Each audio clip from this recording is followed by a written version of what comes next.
Good evening, and thank you for joining us. I'm Thomas Hoppo, and this is KUJH, continuing coverage of KU Student Senate Election Night. The election results announcement has been postponed. The Court of Appeals has agreed to issue an injunction postponing when the election results will be announced. The court is meeting tonight at 9 in the Big 12 room of the Kansan Union. They will hear arguments in the Jayhawkers' appeal of the Election Commission's decision to disqualify them from the election. On Tuesday, the Elections Commission disqualified the entire Jayhawkers coalition, including all candidates from the election. The commission found Jayhawkers violated a rule that forbids them from purchasing food for campaign purchases.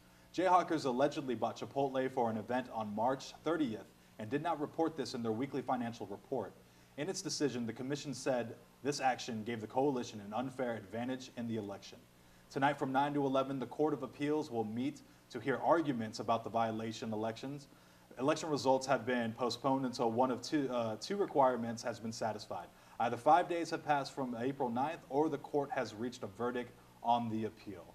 Now, I'm here with current KU Student Body President Marcus Tetweiler and Student Senate Chief of Staff Tyler Childress to discuss the Student Senate race. Marcus and Tyler, thanks for being with us. Thanks for having us on. Thanks. As we said, the election results are postponed. Tyler, I understand that you have more information on that. So right now there's a couple of scenarios with that postponement. The court felt that in order to make a decision that was fair and balanced, they did not want to know what the outcome of the election would be. Tied up with that is the possibility that depending on how the appeal goes tonight, I know that Crimson and True is looking at possibly having the election annulled, possibly with the assertion that if Jayhawkers had not been on the ballot, they may have been able to get more votes. Same could go with Grow KU.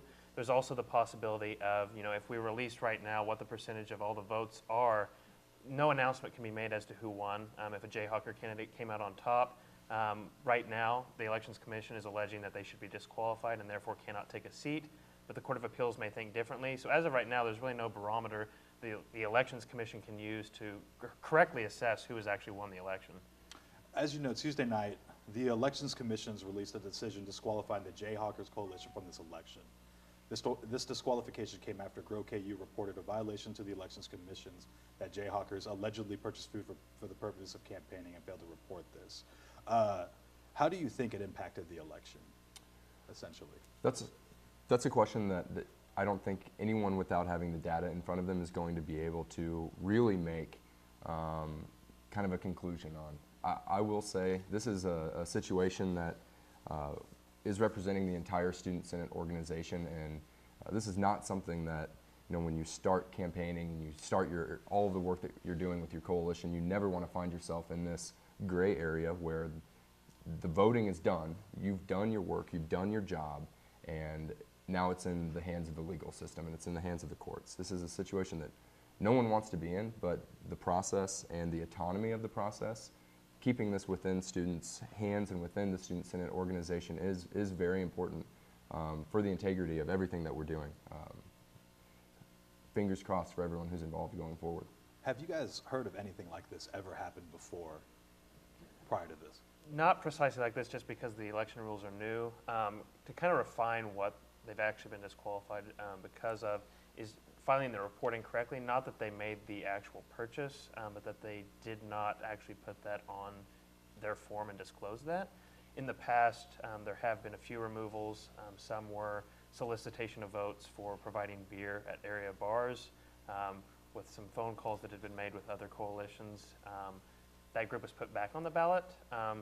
So, going forward, I think this specific instance is new, but, every few years there's always some drama surrounding who isn't on the ballot. And usually every once in a while there's something that's a little funky with somebody's numbers. To some, what Jayhawkers did could be seen like as a small infraction. Why is this something that the Elections Commission found significant enough to disqualify an entire coalition? That is a question that I've been asked here in just the last few days. A lot of people have come into my office and said, hey Marcus, what's going on? What's the situation here? And I guess if you look at the ruling, the way I've kind of interpreted it, if you work for a consulting firm on Wall Street and you have access to information that some would deem insider trading, that some would not, and you advise that to an entire financial organization and they bring hundreds of investors on for that deal, and they're ruled, that individual is ruled to be an inside trader. It's not just the individual that's held accountable, it's the entire organization that participated in that information. When we conglomerate our interests, as we do with the coalition system, you can be successful in doing that, but if there's an infraction, the entire organization can kind of be held accountable for that as well. It's a double-edged sword with these coalitions, and that's something that we've looked at, we've debated all year long. And right now, what's most important is that the process remains student involved and within our own hands, because the autonomy of our branch of university governance is very important. I know that Chancellor Gray Little has been a strong supporter of that autonomy, and past chancellors have stepped in elections in the past, and Chancellor Hemingway, I believe in 2007, Roughly. came in and kind of changed the way that the ballots were working and put a team back on that the Court of Appeals had ruled, out of line, out of order. I think that would be damaging for our organization for a move like that to be made. As long as the process stays within our system and due process is held for everyone who's involved, I think that's what's best for the student body. Tyler, you might be able to answer this. How many investigations have happened to figure out these violations? How many violations have been investigated? I can't give you a specific number. I know that all three sides have kind of asserted a lot of violations. The Elections Commission has met a few times this year. I know that more are going to be heard tomorrow night at the Elections Commission meeting. But for specifically this one, I think when you're looking at students and they think, they just bought some Chipotle burritos, this is pretty low in magnitude. The rule they actually violated was the rule that we put in this year to make sure that there's transparency with reporting what you're actually spending. We capped how much you can spend this year to $1,000, and then to make sure that you're holding to that number, we have to have those reports coming in, and if you're leaving something off, chances are you're going to be going over that cap, which disadvantages the other coalitions that are following that rule. So I think you've got to look at this is more than just Burrito Gate, this is more than just burritos. It's the fact that they did not properly fill out the financial report, and I think that's where you've got to look at the egregious nature of the actual charge.